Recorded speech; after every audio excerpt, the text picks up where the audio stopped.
Bonjour et bienvenue dans un nouvel épisode de India and Global Left. Si vous découvrez l'émission, n'oubliez pas de vous abonner. Pensez également à devenir membre YouTube, à nous soutenir sur Patreon ou à faire un petit don via le lien dans la description. Mais le minimum que vous puissiez faire, c'est regarder cette émission, aimer, partager et commenter. Sans plus attendre, permettez-moi d'accueillir notre invité de ce soir, le professeur Mohammad Marandi. Le professeur Marandi enseigne à l'Université de Téhéran. Professeur Marandi, bienvenue à nouveau sur India and Global Left.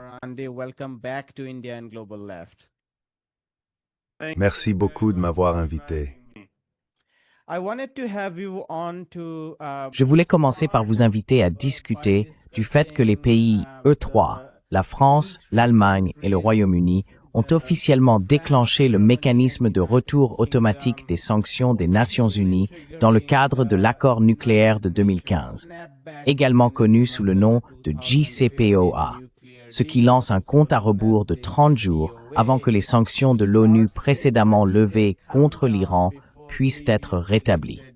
Pourriez-vous expliquer à nos téléspectateurs quelle est la portée de cette décision?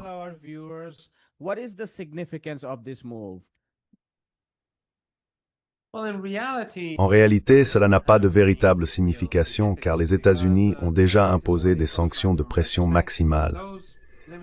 Les sanctions limitées qui existaient dans les résolutions du Conseil de sécurité de l'ONU sont déjà couvertes par les sanctions américaines à l'heure actuelle. Donc cela ne change pas grand-chose. Il y a un impact psychologique, mais la société iranienne s'en remettra rapidement. Rien de nouveau ne sera donc ajouté. De plus, les Russes et les Chinois ont déjà indiqué qu'ils n'accepteraient pas la légitimité du snapback, car conformément à l'accord nucléaire signé en 2015, il existe un mécanisme de règlement des différends, et ces trois pays n'ont pas utilisé ce mécanisme.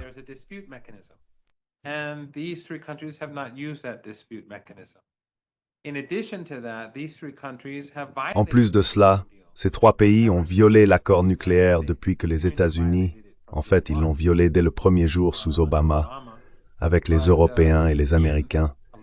Mais lorsque Trump est sorti de l'accord, l'a déchiré et a de nouveau imposé des sanctions de pression maximale, les Européens ont fait de même. Ainsi, les Européens violaient tous leurs engagements, tandis que les Iraniens, après que les Américains et les Européens ont commencé à violer chacun de leurs engagements, ont continué à respecter les leurs pendant une année entière. Puis, après un an, les Iraniens, en 5 étapes, ont progressivement réduit leurs engagements.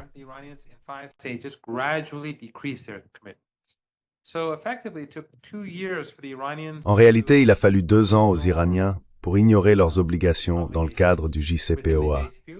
Mais cela est permis, car l'accord nucléaire stipule que si une partie ne respecte pas ses engagements, l'autre partie peut cesser de respecter les siens.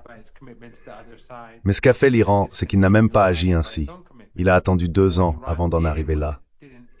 Donc c'est l'Occident qui a une dette envers l'Iran. L'Iran ne doit rien à l'Occident. Et les déclarations de l'Agence internationale de l'énergie atomique de ces années-là, après que Trump a quitté l'accord, sont claires. L'Iran a continué à respecter ses engagements alors que les Européens ne l'ont pas fait. Ce sont donc les Européens qui ont violé l'accord. Ils ne sont pas en position d'utiliser ce mécanisme. Et en violation de l'accord, ils n'ont pas utilisé le mécanisme de règlement des différends. Et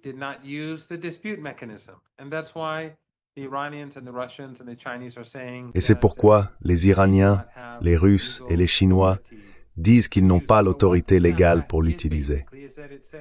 Mais ce qu'est le snapback, en gros, c'est qu'il stipule que si l'un des membres du JCPOA se plaint de violation, et s'il passe par ce mécanisme de règlement des différends, alors les sanctions prévues dans les résolutions du Conseil de sécurité de l'ONU seront rétablies.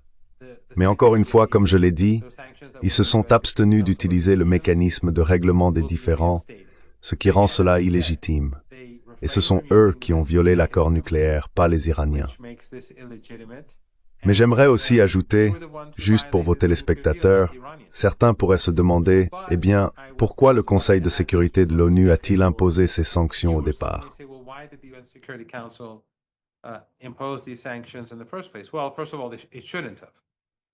Eh bien, tout d'abord, cela n'aurait pas dû arriver. Mais à l'époque, il y a bien plus de 10 ans, les Russes et les Chinois étaient beaucoup plus faibles qu'ils ne le sont aujourd'hui. C'était l'époque où les États-Unis étaient l'hyperpuissance. La Russie se relevait et la Chine était en pleine croissance. Ainsi, lorsque les États-Unis proposaient des résolutions pour sanctionner l'Iran, les Russes et les Chinois les édulcoraient, mais ne les mettaient pas en veto. C'est ainsi que nous avons ces sanctions.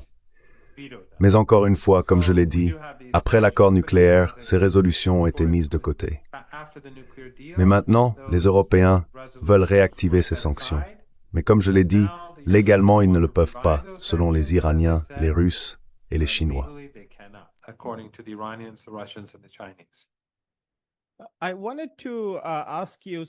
Je voulais vous demander des éclaircissements sur cette question de légalité, car je ne suis pas sûr de bien comprendre comment cela fonctionne. Le vice-ministre iranien des Affaires étrangères, Abbas Araghchi, a déclaré que les Iraniens tentaient de discuter avec la Russie et la Chine pour empêcher le rétablissement du mécanisme de snapback. Si j'ai bien compris, sur le plan juridique, si une partie à l'accord sur le JCPOA déclenche ces mécanismes, il y aura alors une période de 30 jours, pendant laquelle une résolution peut être adoptée pour demander un allègement. Résolution qui peut ensuite être mise en veto par n'importe quelle partie.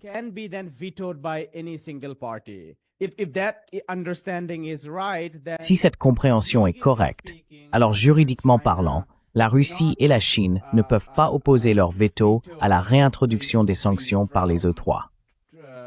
Est-ce que j'ai bien compris la légalité de la situation? Je comprends que la Russie et la Chine ne respecteraient pas les sanctions, ce qui implique qu'elles continueraient à collaborer dans le domaine de la défense, du nucléaire, etc., etc. Mais c'est un autre sujet que j'aimerais aborder. Mais en ce qui concerne la pure légalité, est-ce que ma compréhension est correcte?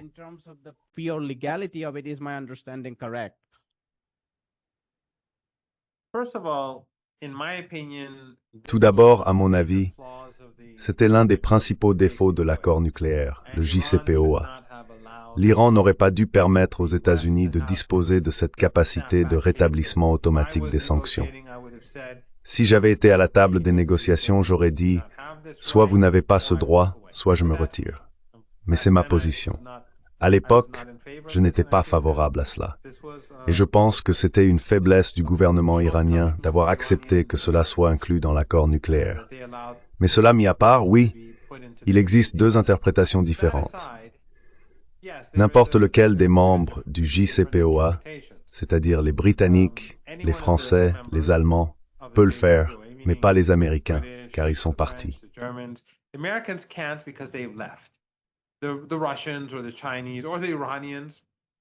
Les Russes, les Chinois ou les Iraniens, pour quelque raison que ce soit, hypothétiquement, pourraient le faire.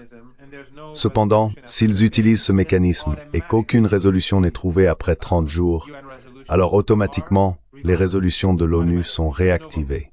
Automatiquement. Il n'y a pas de vote. Si l'un de ces États utilise ce mécanisme et qu'aucune solution n'est trouvée pendant cette période, alors elles sont automatiquement réactivées. Cependant, ce que disent les Iraniens, les Russes et les Chinois, c'est que d'abord c'est l'Occident qui a violé l'accord nucléaire, pas l'Iran, et qu'ils n'ont donc aucun droit légitime d'utiliser ce mécanisme, le mécanisme de snapback.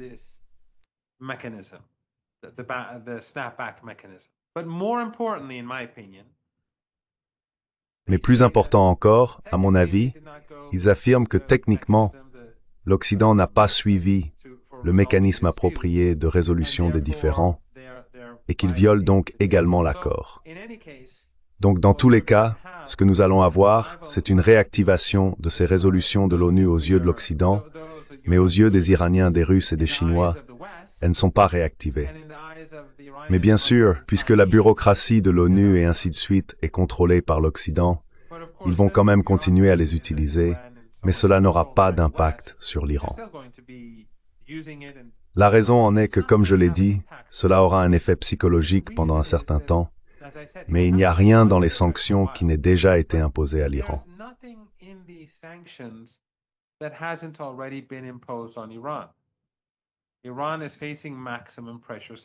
L'Iran fait face à des sanctions de pression maximale, ce qui signifie essentiellement une pression maximale.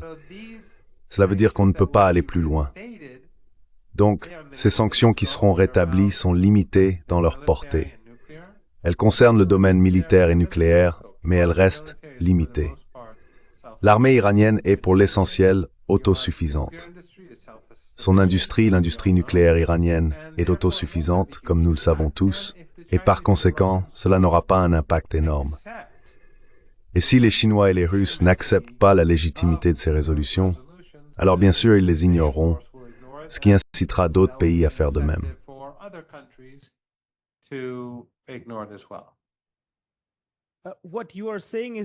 Ce que vous dites est très important.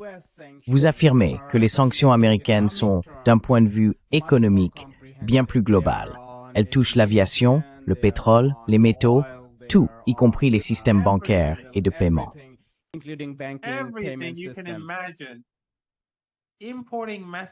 Tout ce que vous pouvez imaginer. L'importation de médicaments est sanctionnée. Pourquoi? Parce que les compagnies aériennes sont sanctionnées. L'industrie du transport maritime est sanctionnée. Le système bancaire est sanctionné. Tout est sanctionné.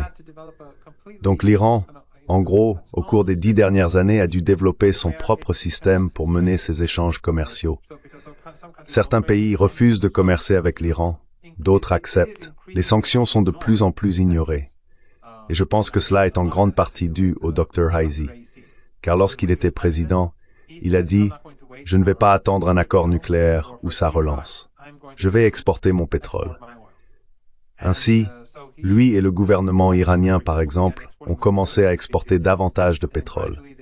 Ils ont accordé d'importantes remises, puis progressivement, les exportations ont augmenté et les remises ont diminué. Et lorsqu'il est Spoonbrace, l'Iran produisait pétrole brut pour presque avec frips, un pétrole presque au prix international à ce moment-là.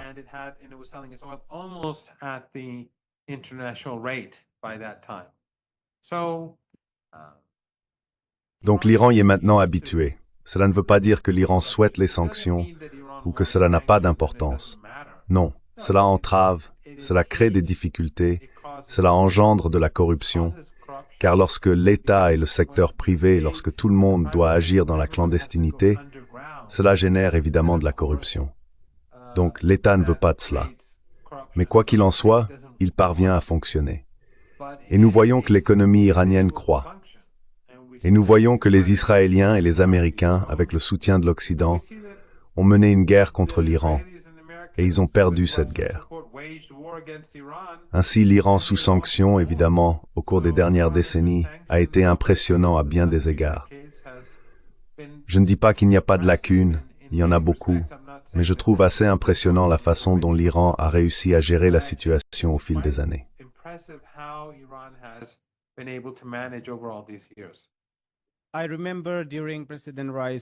Je me souviens qu'à l'époque du président Raisi, l'Iran avait proposé à l'Inde une grosse réduction sur le pétrole. Et avant cela, l'Inde n'achetait pas beaucoup de pétrole iranien. Ensuite, les achats indiens de pétrole ont augmenté de façon spectaculaire. Auparavant, il n'y avait que l'Arabie saoudite et les Émirats arabes unis, si je me souviens bien. Mais c'est similaire au récent basculement de l'Inde vers la Russie, lorsque celle-ci a proposé une forte remise à cause des sanctions.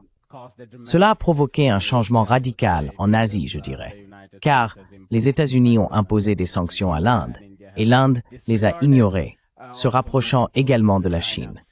Tu disais aussi que les sanctions de l'ONU sont principalement limitées aux échanges, au commerce et à la collaboration dans les domaines de la défense et du nucléaire. Dans ce domaine, ce sont surtout la Russie et la Chine qui comptent et elles soutiennent fermement l'Iran. C'est ce que veut dire le ministre iranien des Affaires étrangères quand il parle de contourner les sanctions dans une certaine mesure.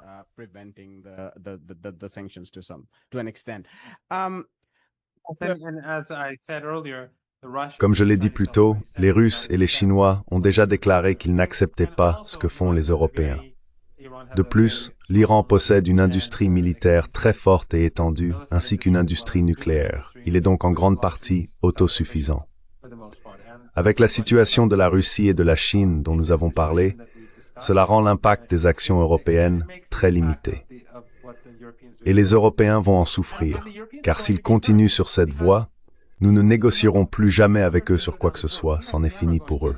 Donc ces petits, les 7 nains, comme George Galloway les a appelés, qui sont allés voir Trump, les 7 dirigeants européens assis autour de sa table, comme des écoliers convoqués chez le directeur, nous allons les ignorer à l'avenir.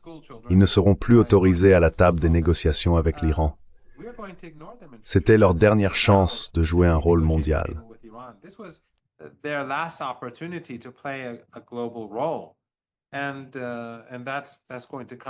Et cela va prendre fin. Cela ne profitera pas à l'Europe. De plus, les Iraniens ont déclaré qu'ils allaient riposter. Nous devrons voir ce que cela signifie réellement. Mais le monde change. Les Européens ne sont pas en position, et les Américains non plus, de mettre l'Iran à genoux, même si c'est l'objectif. L'objectif des sanctions est de faire souffrir les gens ordinaires. Rappelez-vous, c'est ce qu'ils ont fait en Syrie. Ils ont affamé le peuple syrien. Ils ont mis le peuple syrien à genoux. Comment Al-Qaïda et Daesh sont-ils arrivés au pouvoir? Les gens n'aiment pas ces groupes. Je suis allé de nombreuses fois en Syrie. Les Syriens avaient peur d'eux.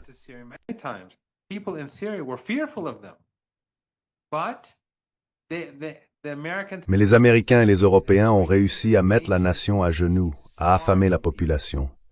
Ainsi, il n'y avait plus de motivation à résister, et les gens pouvaient facilement être corrompus par le régime qatari, qui, avec Erdogan, est derrière Daesh et Al-Qaïda. Donc cela s'est effondré. Mais c'est aussi l'objectif au Venezuela et à Cuba. Les Américains affament Cuba depuis des décennies. Ils punissent les femmes et les enfants pour obtenir ce qu'ils veulent à la Havane. C'est une forme de guerre. C'est aussi malfaisant souvent qu'une guerre ordinaire. Bien sûr, à Gaza, c'est complètement différent. C'est un holocauste. Mais des enfants meurent. Des gens meurent. Ils meurent par manque de médicaments. Ils meurent pour toutes sortes de raisons. Les gens perdent leur emploi. Les familles sont brisées.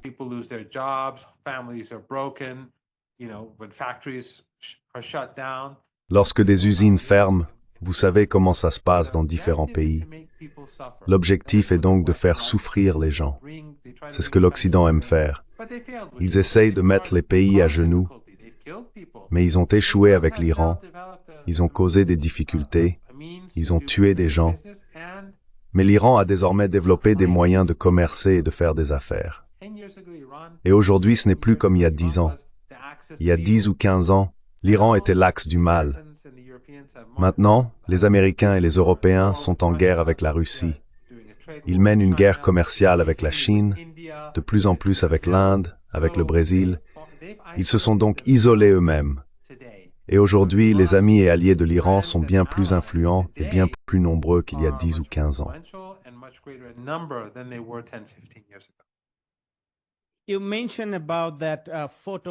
Vous avez mentionné cette photographie où les dirigeants européens étaient assis comme de véritables vassaux des suzerains. Je veux dire, certaines personnes ont déjà commenté dans notre vidéo avec l'ambassadeur Chas Freeman que c'était incroyable, généré par l'IA. Quoi qu'il en soit, le statut de vassal de l'Union européenne est assez évident dans les soi-disant accords commerciaux, où les Européens ont dû quémander servilement des fonds d'investissement qu'ils sont en réalité incapables de générer eux-mêmes. Ils se sont inclinés de toutes les autres manières. Ils ont accepté d'investir dans l'OTAN alors que leurs propres infrastructures et tout le reste s'effondrent. Et je pense qu'il y a là quelque chose d'important à discuter, car ces décisions sont présentées dans les médias traditionnels comme provenant des pays E3.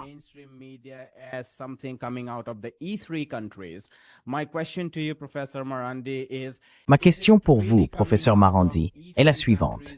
Est-ce que cela vient vraiment des pays de l'E3 ou bien cela vient-il de Tel Aviv et de Washington, étant donné qu'ils ont perdu la légitimité internationale nécessaire même pour engager des discussions, sans parler de la coercition, notamment après avoir quitté le JCPOA en ce qui concerne les États-Unis en 2018, mais aussi après avoir collectivement bombardé l'Iran au milieu de 5 cycles de négociations sur l'accord nucléaire. Est-ce donc une manière indirecte pour Washington de forcer l'Iran à entamer un nouveau cycle de discussion, étant donné qu'ils ont été repoussés par l'Iran lors de cette mésaventure menée pendant ces 12 jours?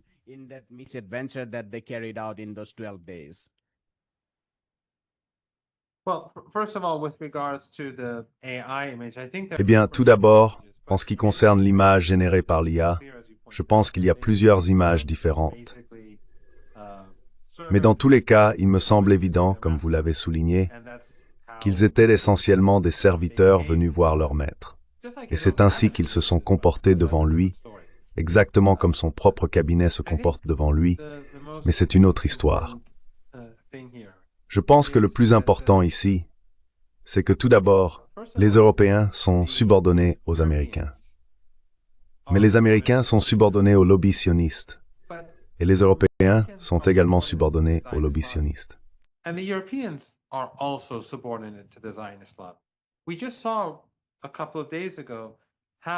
Nous avons vu il y a quelques jours à peine comment l'Australie a expulsé l'ambassadeur iranien, affirmant que quelqu'un, je ne sais pas qui, a tagué une synagogue ou quelque chose de ce genre. Je ne suis jamais allé en Australie, mais j'ai entendu dire que la synagogue en question était la seule synagogue antisioniste du pays. Et nous savons qu'il existe de nombreuses preuves, des vidéos, montrant des sionistes eux-mêmes se faisant passer pour des fascistes ou des partisans palestiniens, scandant des slogans anti-juifs ou taguant des slogans. Donc, de toute évidence, l'ambassade d'Iran n'a rien fait, et cela n'a rien à voir avec le fait de taguer une synagogue, une école ou quoi que ce soit de ce genre.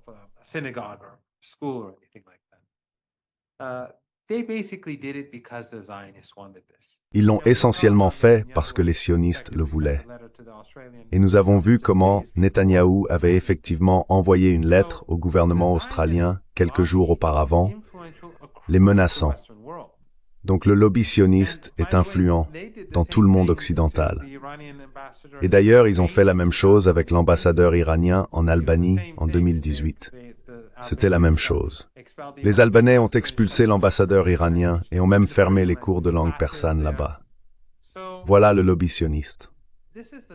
La politique américaine et la politique européenne en Asie de l'Ouest et en Afrique du Nord sont toujours alignées sur les intérêts du régime israélien. Toujours, toujours.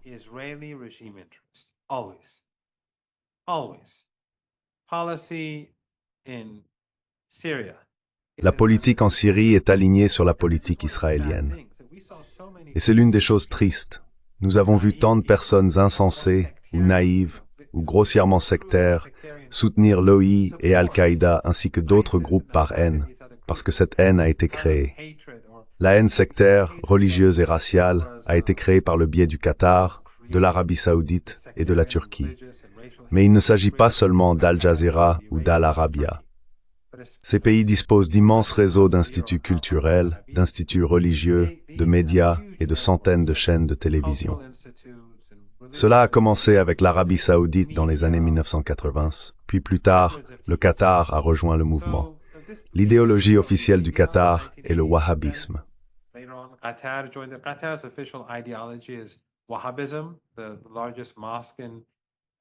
La plus grande mosquée du Qatar est la mosquée Muhammad ibn Abdul Wahhab.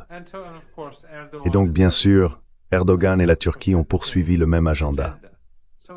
En Syrie, la sale guerre que ces gens pensaient, ou ont été induits en erreur de penser, être une révolution, était exactement ce que l'Iran et le Hezbollah disaient.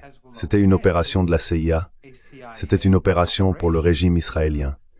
Et maintenant, nous voyons qu'Al-Qaïda est arrivé. Ils ont détruit la Syrie. La Syrie explose, elle implose, et elle est en train d'être balkanisée. Et cela se passe sous nos yeux. Pourquoi? Parce que lorsque vous installez les personnes les plus extrêmes, cela crée de plus grandes divisions. C'était l'objectif. Et maintenant, nous voyons que la Syrie fait des accords avec Israël, ce que nous n'aurions même pas pu imaginer avec le gouvernement précédent.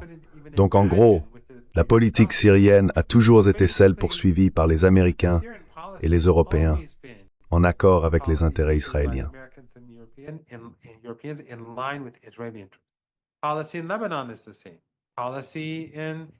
La politique au Liban est la même. La politique en Irak est la même. La Libye, toutes ces guerres. Souvenez-vous de l'ancien chef de l'OTAN lorsqu'il s'est rendu au Pentagone et qu'on lui a dit qu'ils allaient renverser 7 gouvernements en 5 ans. Eh bien, tout cela est au profit d'Israël. Ce sont les néoconservateurs et les sionistes. Et les néoconservateurs, vous savez qu'ils sont sionistes. Donc, la politique qui est menée aujourd'hui envers l'Iran, en ce qui concerne le programme nucléaire, les Européens ou toute autre question, est sans aucun doute conforme aux intérêts du régime israélien. Quelle que soit la politique que nous voyons dans cette région, ce qui vient d'Europe et d'Amérique du Nord ne contredira jamais les intérêts du régime israélien. Il peut y avoir des différences entre les différents pays et quelques légères divergences, mais en général, la politique sera la même. Elle sera conforme aux besoins d'Israël.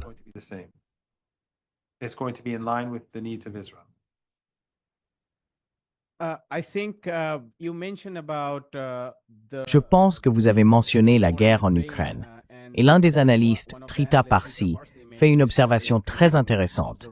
Il dit que l'Europe n'apprécie pas l'utilisation efficace par l'Iran de drones et de missiles aux côtés des Russes dans la guerre entre l'Ukraine et la Russie. Et c'est pourquoi l'Europe veut punir l'Iran. De plus, en ce moment, à cause des sanctions américaines, le commerce entre l'Iran et l'Europe est pratiquement inexistant. Enfin, il y a aussi le statut de vassal des Européens vis-à-vis des Américains. Tous ces facteurs, selon lui, correspondent parfaitement à ce que font actuellement les pays de l'E3.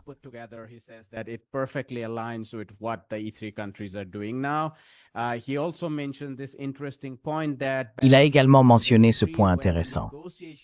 En 2003, lorsque les négociations ont commencé, menant finalement au JCPOA, l'un des principaux facteurs moteurs était d'empêcher une sorte de guerre illégale menée par les États-Unis en Irak. À l'époque, l'Iran faisait la une de l'actualité. Mais aujourd'hui, l'Union européenne ne peut même pas envisager d'empêcher les États-Unis de faire quoi que ce soit, car leur seule obsession est d'éviter d'être eux-mêmes massacrés par les actions des États-Unis. Ils essayent donc d'apaiser leur maître à Washington. Je me demande quelle est votre réaction face à ce type d'analyse. J'ai trouvé cela très intéressant.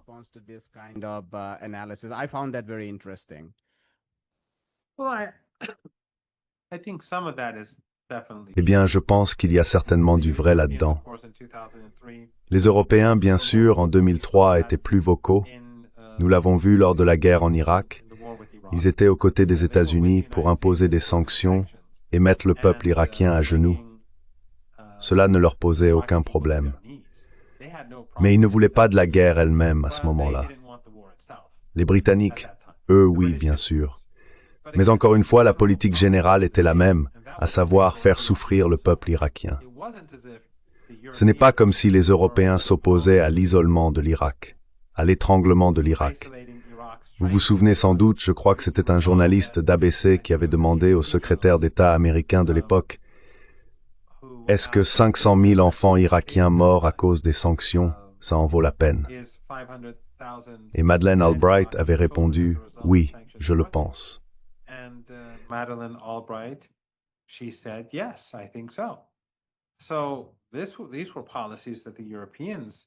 Donc il s'agissait de politiques que les Européens avaient approuvées au Conseil de sécurité de l'ONU. Leur politique, par conséquent, n'était pas si différente. Ils étaient cependant opposés à la guerre en Irak, à l'invasion de l'Irak. Ainsi, la division n'était pas si grande dans leur vision du monde. Leur vision du monde était plus ou moins la même, mais les tactiques étaient différentes. En ce qui concerne l'Iran, je pense qu'aujourd'hui, tout d'abord, les Européens sont bien plus. En fait, je pense qu'après la guerre en Irak, les Américains leur ont donné une leçon, et ils sont devenus de plus en plus des États vassaux, et se sont transformés en caniches, tout comme le Royaume-Uni.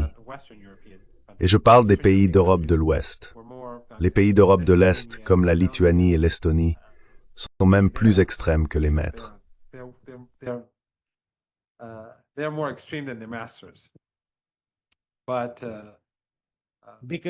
mais à cause de leur expérience post-soviétique. Ce qui je veux dire, oui, bien sûr.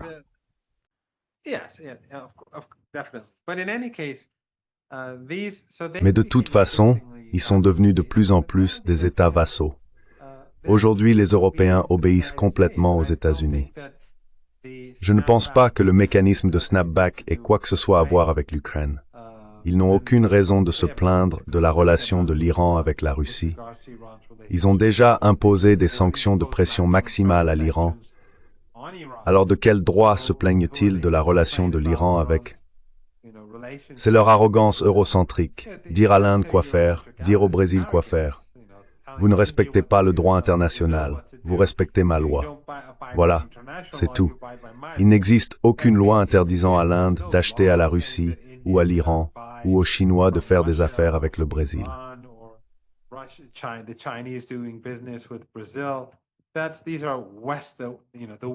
Ce sont les lois de l'homme blanc, les lois néoconservatrices, les lois sionistes.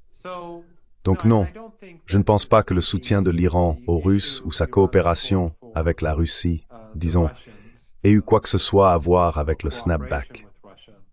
Personnellement, je crois, et je l'ai dit en 2015 lorsque l'accord nucléaire a été signé, j'étais à Vienne, qu'il y a deux choses auxquelles j'ai cru dès le premier jour et je l'ai souvent répété au fil des années. La première, c'est que je ne croyais pas que les États-Unis respecteraient leurs engagements.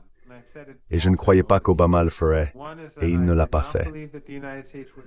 En fait, le jour même de la signature de l'accord, Obama, par l'intermédiaire du département du Trésor, a imposé de nouvelles sanctions. Et dès le premier jour, il envoyait un signal disant « Vous savez que l'Amérique est au-dessus des lois. » Et c'est ce que je disais à l'époque, que l'Occident se considère comme exceptionnel. Et donc ils peuvent violer des accords parce qu'ils sont exceptionnels. Mais vous devez respecter les accords parce que vous ne l'êtes pas. C'est un peu comme le sionisme, vous savez, le peuple élu. Quand quelqu'un se croit supérieur, il est l'adulte dans la pièce et vous êtes l'enfant. Donc selon cette vision du monde, ils ont des droits exceptionnels.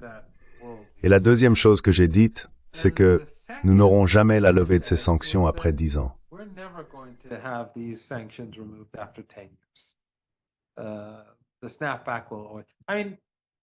Le retour en arrière va, je veux dire, mettez-vous à la place de ces Européens. Dieu nous en préserve. Si vous aviez leur état d'esprit, où ils soutiennent un holocauste, ils soutiennent le massacre d'enfants jour et nuit, et ils soutiennent l'affamement des enfants. Je veux dire, Dieu nous en préserve. Si vous étiez comme ces monstres sinistres du New York Times, ou de ces groupes de réflexion, ou du Sénat, ou des parlements européens. Dieu nous en préserve, si vous étiez un animal comme cela. Mais imaginez que vous étiez un animal vicieux, comme les politiciens européens et nord-américains, comme les journalistes des médias traditionnels européens et nord-américains, comme ces élites dans les groupes de réflexion. Dieu nous en préserve si vous étiez un tel monstre. Permettriez-vous qu'une résolution de l'ONU contre l'Iran disparaisse?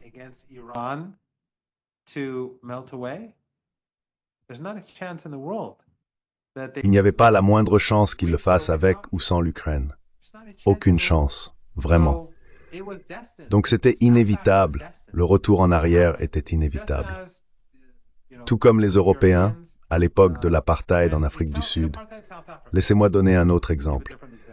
Même si c'est un exemple tout à fait différent, je défends aussi un autre point de vue. Et je l'ai déjà dit, peut-être même sur votre émission, lorsque Nelson Mandela a été libéré de prison et que des membres de l'ANC, tant de la branche politique que militaire, ont également été libérés, ainsi que d'autres prisonniers politiques et de la résistance en Afrique du Sud, les États-Unis considéraient toujours l'ANC et Nelson Mandela comme des terroristes.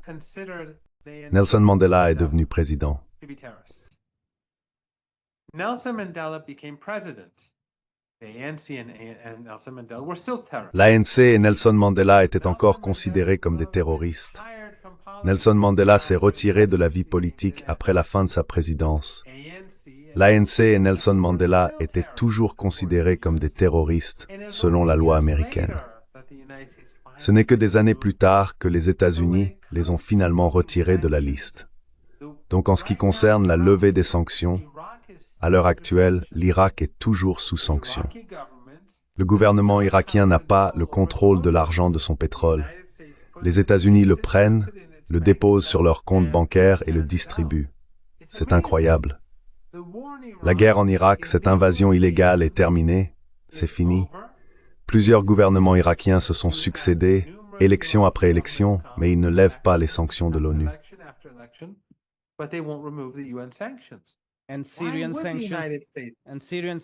Pourquoi les États-Unis le feraient-ils?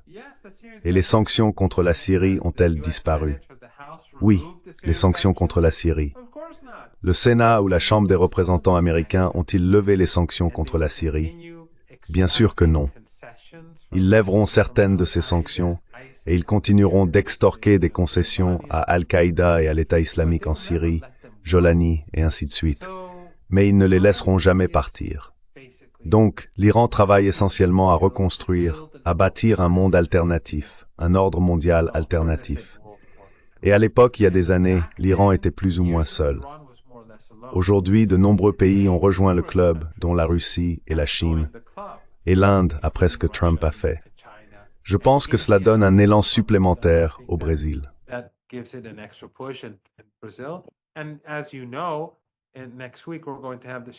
Et comme vous le savez, la semaine prochaine aura lieu le sommet de l'Organisation de coopération de Shanghai, où le Premier ministre indien Modi, le président russe, le président chinois, bien sûr l'hôte, le président iranien et 26 chefs d'État, je crois, seront présents. Ils assisteront également au défilé militaire. Il s'agit donc d'un format important, aux côtés des BRICS et d'autres instances régionales et internationales, pour que l'Iran et d'autres pays puissent promouvoir des mécanismes alternatifs en matière de commerce, d'affaires, de politique, d'échanges culturels et académiques, afin que l'Occident ne détienne plus le monopole qu'il avait auparavant.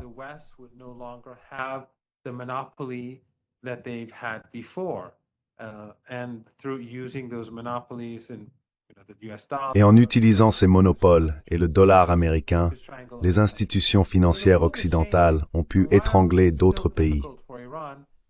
Donc le monde est en train de changer. Et même si la situation reste difficile pour l'Iran, je n'ai aucun doute que dans les semaines et les mois à venir, les États-Unis essaieront de créer des troubles en Iran. Ils tenteront de mener des attaques terroristes. Ils essaieront de financer des personnes pour organiser des émeutes, etc. Mais l'Iran l'emportera. L'Iran continuera de soutenir le peuple palestinien et l'axe de la résistance. Et en fin de compte, l'Empire occidental ne pourra pas maintenir son hégémonie, ni imposer sa volonté à cette partie du monde, ni aux autres.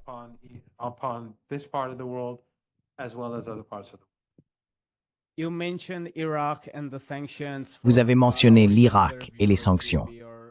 Pour nos téléspectateurs plus jeunes, ou pour ceux qui auraient oublié, cela fait 35 ans que les Irakiens subissent des sanctions brutales. Beaucoup de gens ignorent qu'à la fin de la guerre du Golfe, la première guerre du Golfe, a commencé le régime de sanctions le plus féroce. C'est dans ce contexte que vous avez évoqué cette interview sur ABC. Je crois que c'était Leslie Stahl qui demandait alors à l'ambassadrice américaine à l'ONU, Madeleine Albright, si elle était au courant que 500 000 enfants étaient morts à cause de ces sanctions cruelles. Et elle a répondu, « Eh bien, cela en valait la peine. » Elle est ensuite devenue secrétaire d'État.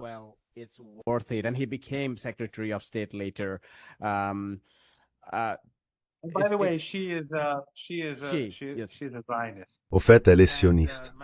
Et Madeleine Albright, comme vous l'avez justement souligné, c'était sous Clinton. C'était même avant George Bush et l'invasion destructrice de l'Irak. Donc les sanctions ont commencé en 1990, après l'invasion ou l'attaque des forces irakiennes au Koweït. D'ailleurs, ce que Saddam Hussein a fait au Koweït était illégal et illégitime. Mais même avant cela, avant qu'il n'envahisse le Koweït, il avait eu une réunion avec l'ambassadrice américaine en Irak, et lorsqu'il a dit qu'il allait essentiellement s'occuper du Koweït, elle a répondu en gros que cela ne les concernait pas. Et cela a été perçu comme un feu vert par Saddam. Beaucoup pensent que c'était intentionnel. À vous d'interpréter cela comme vous le souhaitez. interpret that how you may, Saddam Hussein invaded the country. It was illegitimate. Saddam Hussein a envahi le pays. C'était illégitime. Mais les États-Unis, lorsqu'ils ont repoussé l'Irak, ont commis d'énormes crimes, car lorsque les forces irakiennes se retiraient, ils ont perpétré un massacre massif.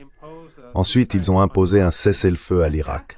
À ce moment-là, le peuple irakien s'est soulevé pour renverser Saddam Hussein. Et qu'est-il arrivé? Les États-Unis ont donné à Saddam la permission d'utiliser ses hélicoptères pour attaquer ceux qui se rebellaient contre son régime. Ainsi, les États-Unis ont imposé des sanctions, puis ont chassé les forces de Saddam du Koweït, mais ont commis des atrocités en le faisant. Et ensuite, lorsque le peuple irakien a voulu se soulever pour renverser Saddam, les États-Unis ont dit « D'accord, vous pouvez utiliser vos hélicoptères. »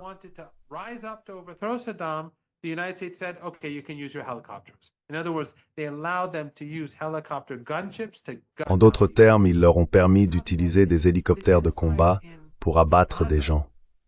Le génocide à Gaza n'a rien d'unique. L'Empire occidental fait cela depuis des centaines d'années. La différence entre Gaza et les expériences génocidaires précédentes, comme au Yémen il y a à peine une décennie, c'est qu'à Gaza, c'est, je dirais, d'une brutalité unique. Mais ils ont déjà fait la même chose auparavant. Et c'est d'une impudence unique, parce qu'ils le font sous les yeux du monde entier et le justifient. Ces journalistes occidentaux sur Twitter, Fox News, CNN, The New York Times, The Guardian, The Times, Sky News, BBC, France 24 et tous ces médias, tous essayent plus ou moins de légitimer cet holocauste.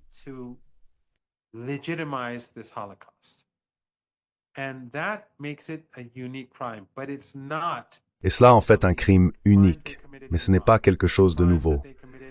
Les crimes qu'ils ont commis en Irak, les crimes qu'ils ont commis en Syrie, les crimes qu'ils ont commis en Libye, les crimes qu'ils ont commis dans votre pays, les crimes qu'ils ont commis dans le sous-continent indien en général, y compris au Bangladesh et au Pakistan, se poursuivent depuis 2 siècles. Des millions de personnes sont mortes, rien que de faim. Et aussi, lorsqu'ils ont occupé l'Iran, des millions d'Iraniens sont morts de famine. Donc ce que nous voyons à Gaza est essentiellement un exemple hideux, peut-être le plus hideux, de ce que l'Empire fait depuis des centaines d'années.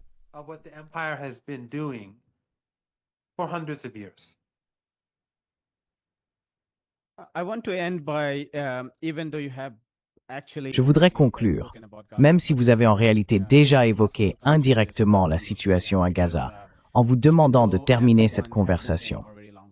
Car bien que tout le monde dise depuis très longtemps qu'une famine terrible sévit à Gaza, au moins depuis le début du blocus en mars, l'organisme soutenu par l'ONU, l'IPC, a récemment publié un rapport indiquant que rien qu'à Gazaville, plus de 500 000 Gazaouis vivent dans des conditions de famine extrême. Cela n'est pas seulement dû au blocus de l'aide, mais aussi à l'effondrement des mécanismes du marché général, à cause des déplacements et des bombardements, ainsi qu'à la destruction de 88% des terres agricoles et du bétail.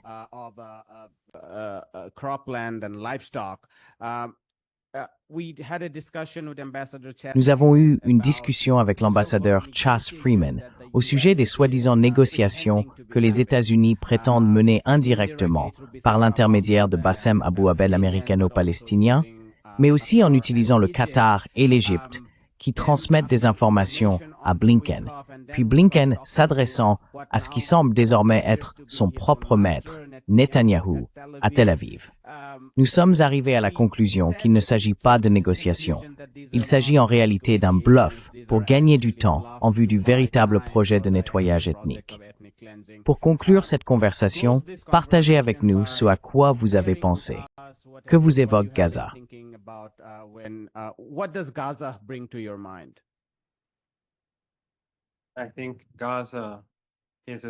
Je pense que Gaza est un symbole de la civilisation occidentale.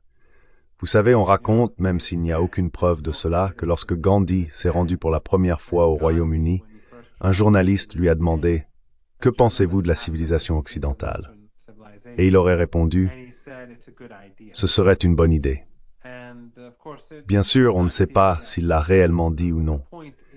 Mais l'essentiel, c'est que cela résume la civilisation occidentale. C'est ce qu'il avait vécu, et c'est ce que nous voyons aujourd'hui.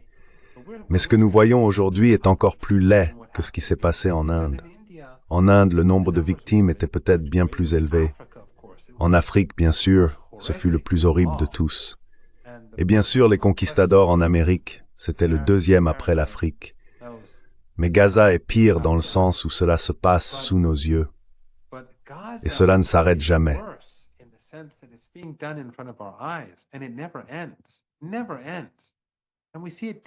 Ça ne s'arrête jamais. Et nous le voyons jour et nuit. Et ces régimes sinistres en Occident, prétendent être plus civilisés que nous. Vous avez vu l'émissaire américain qui est allé au Liban et a traité les journalistes de barbares et d'animaux. Voilà à quoi nous sommes confrontés. Nous avons affaire à des monstres génocidaires qui qualifient les non-occidentaux d'animaux. C'est le monde dystopique qu'ils ont créé. Gaza est donc unique en ce sens qu'ils le font sous nos yeux et qu'ils ne s'arrêteront pas. Et une partie du problème, d'ailleurs, j'ajouterai à tout ce que vous avez dit sur Gaza, c'est qu'ils ciblent ceux qui protègent l'aide. Ils ciblent ceux qui font fonctionner la société civile. Ils ciblent la police. Ils ciblent les travailleurs humanitaires. Pourquoi? Parce qu'ils veulent que la société civile s'effondre.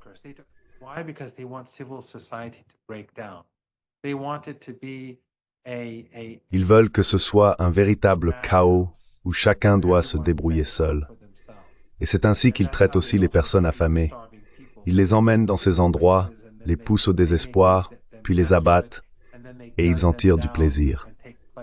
Ensuite, les médias occidentaux vont cacher cela, le déformer, mentir à ce sujet, ou remettre en question la réalité des faits.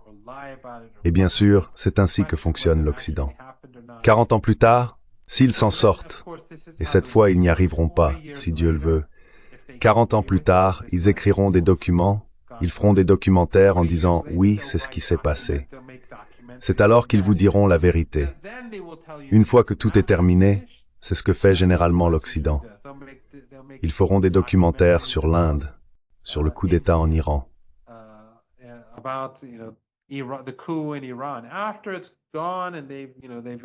Après que tout soit terminé et qu'ils aient atteint leurs objectifs et tout le reste, lorsqu'ils ont abattu l'avion iranien en 1988, ils ont menti. Ils ont dit que cet avion iranien, qui partait de Bandar Abbas pour aller à Dubaï, avait quitté son couloir, que ses transpondeurs étaient éteints, qu'il avait menacé le navire de guerre américain. Ils ont menti du début à la fin. Mais les médias occidentaux se sont contentés de répéter ce qu'ils disaient. Ce qu'ils ont fait, c'est tirer 2 missiles sur un avion qui se comportait normalement. Et au Conseil de sécurité de l'ONU, les États-Unis ont menti.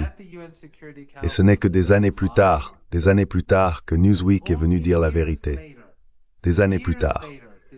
Voilà comment fonctionne l'Occident. Alors ils feront semblant, vous savez, qu'il y a des contre-pouvoirs et qu'ils sont responsables. Mais non, c'est seulement pour les livres d'histoire.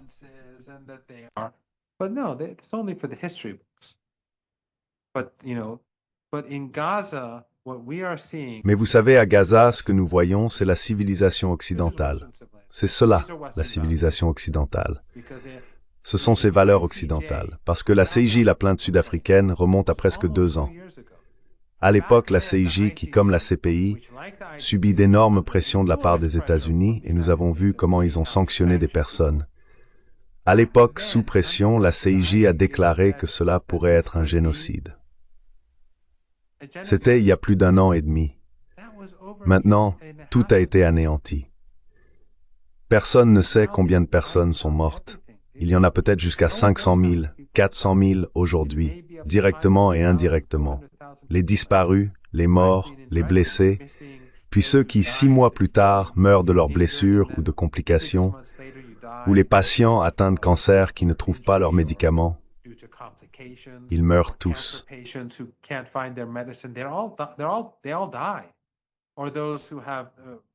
Ou ceux qui souffrent de maladies nécessitant des médicaments. Ils meurent tous, mais ils ne seront pas comptés parmi ceux qui ont été tués parce que les snipers israéliens faisaient un concours pour voir combien de personnes ils pouvaient abattre d'une balle dans la tête ce jour-là. combien de personnes ils pouvaient viser dans des parties sensibles, combien d'enfants ils pouvaient abattre. Non, ces personnes meurent faute de médicaments.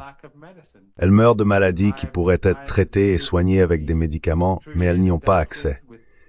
C'est donc symbolique de la civilisation occidentale. C'est la civilisation occidentale. C'est l'Australie. C'est le Canada. C'est les États-Unis. Gaza, c'est la France. Gaza, c'est le Royaume-Uni. C'est l'Allemagne. Gaza, c'est l'Occident collectif. C'est exactement ce qu'ils sont. Vous savez, parfois les gens disent que nous valons mieux que cela. Mais c'est ce que nous sommes.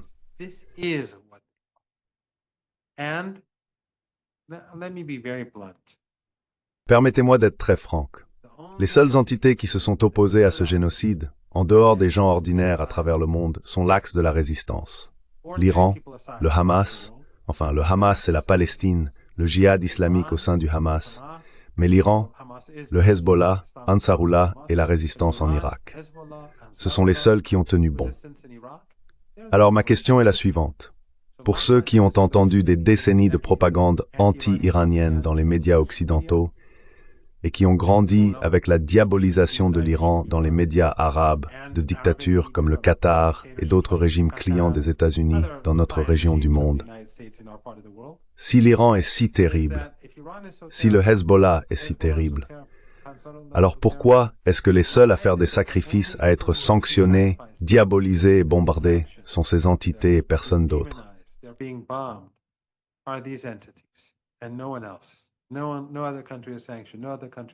Aucun autre pays n'est sanctionné. Aucun autre pays n'est puni.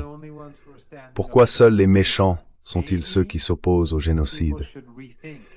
Peut-être que les gens devraient reconsidérer la situation et en venir à la conclusion que, peut-être en réalité, ce sont eux les gentils. Et c'est pour cela qu'ils entendent depuis des décennies de la propagande contre l'Iran et l'axe de la résistance. Je pense que beaucoup de gens se réveillent aujourd'hui. On le voit partout dans le monde.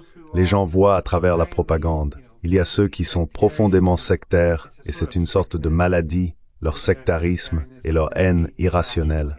Il y a aussi ces gauchistes qui, quoi qu'il arrive, continuent à suivre la ligne en Occident, mais pas dans le Sud global.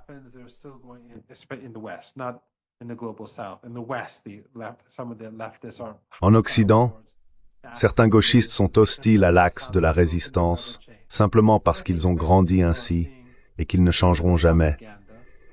Mais je pense que beaucoup de gens voient à travers la propagande et comprennent que la réalité est très différente de ce qu'on leur a enseigné. Il ne fait aucun doute que l'Iran, le Hezbollah, le Yémen et Ansarullah continueront de soutenir le peuple palestinien. Ils ont payé un lourd tribut, mais ils iront jusqu'au bout.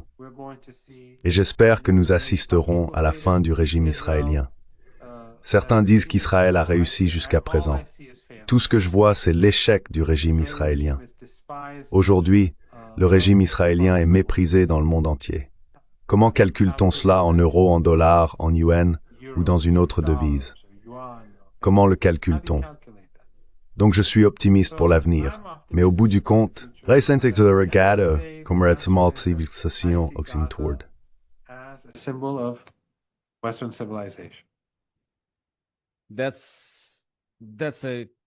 C'est une manière de présenter les choses extrêmement puissante et intéressante, que Gaza représente la civilisation occidentale. Pour ceux d'entre nous qui ont toujours vu la soi-disant civilisation occidentale comme barbare, cela saute immédiatement aux yeux, mais pour d'autres, cela peut prêter à confusion. Juste pour conclure, j'ai reçu Moin Rabbani et je lui ai posé cette question. Comment voyez-vous une lueur d'espoir dans un contexte où il y a des famines, la faim, des déplacements massifs, des tentatives de nettoyage ethnique et un génocide? Et il a répondu qu'il est parfois difficile de se rappeler qu'en 1965, il y avait très peu d'espoir pour beaucoup de gens concernant l'apartheid en Afrique du Sud.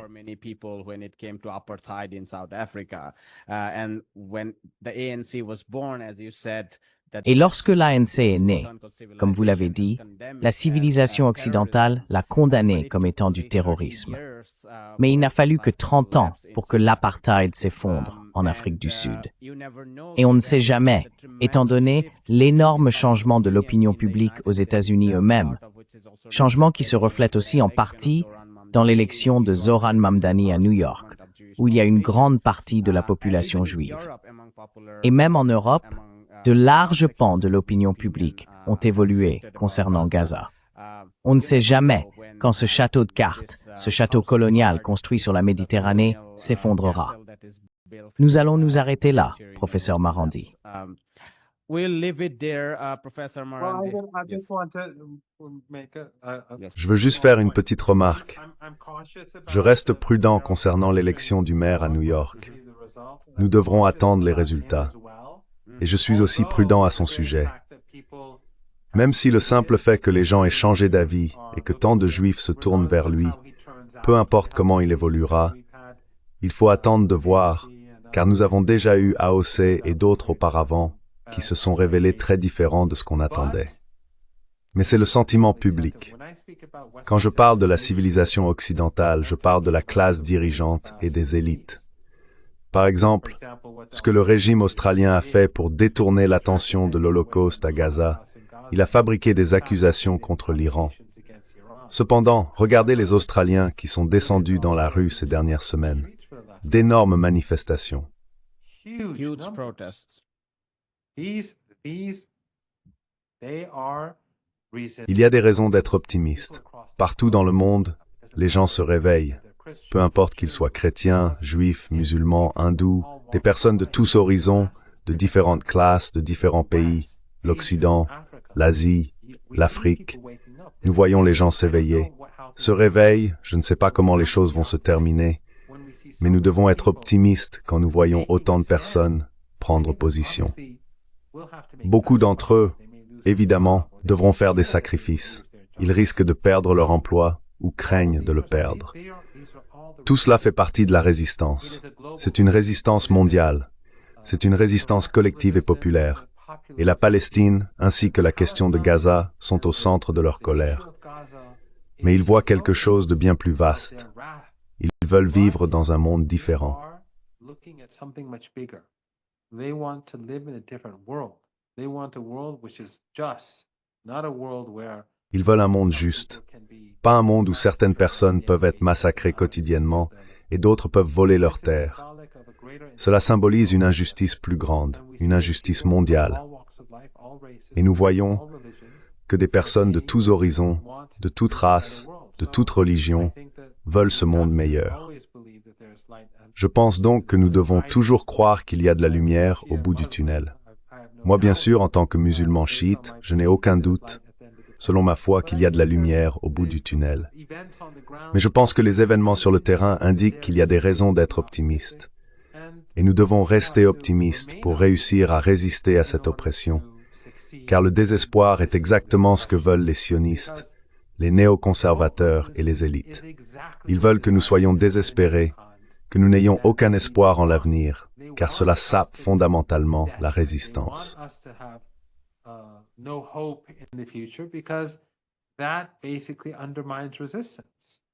Nous allons nous arrêter là, professeur Marandi. Comme d'habitude, c'était une très bonne conversation. Merci beaucoup pour votre temps. Merci beaucoup de m'avoir invité. Thank you very much for having me. Hi, my name is Ayushman. Bonjour, je m'appelle Ayushman. Avec Jyotishman, nous avons lancé cette plateforme. Au cours des 2 dernières années, nous avons essayé de créer du contenu pour les forces de gauche et progressistes. Jusqu'à présent, nous avons interviewé des économistes, des historiens, des commentateurs politiques et des militants. Si vous avez apprécié notre contenu et souhaitez que nous construisions une archive pour la gauche, j'ai 2 demandes à vous faire. Merci d'envisager de faire un don à cette cause. Le lien se trouve dans la description ci-dessous. Et si vous ne pouvez pas le faire, ne vous en faites pas. Vous pouvez toujours aimer nos vidéos et les partager avec vos camarades. Enfin, n'oubliez pas d'appuyer sur le bouton d'abonnement. Finally, don't forget to hit the subscribe button.